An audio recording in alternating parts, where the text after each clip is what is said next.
Na-miss nyo na ba ako mga ka-Inday? Alam ko marami nag-aabang sa inyo kung nasaan na ba ang inyong ate Inday Uday. Ay naku, isang mahabang kwento.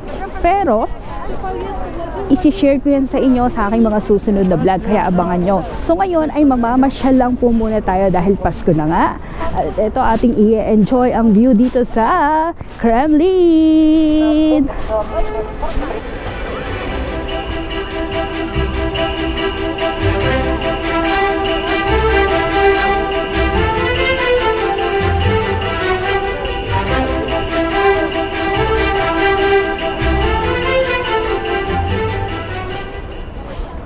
Actually, hindi ko rin naman talaga alam na mapupunta ako sa lugar na to at makakapag-celebrate pa ng Christmas. Dahil sa Middle East nga, alam niyo naman na ang Christmas ay hindi sina-celebrate. Pero dito, Diyos ko, Paskong Pasko, tingnan niyo naman ang aking surroundings with a lot of Christmas trees.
Ayan, 'di ba? Ang daming Christmas tree.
Inday Uday.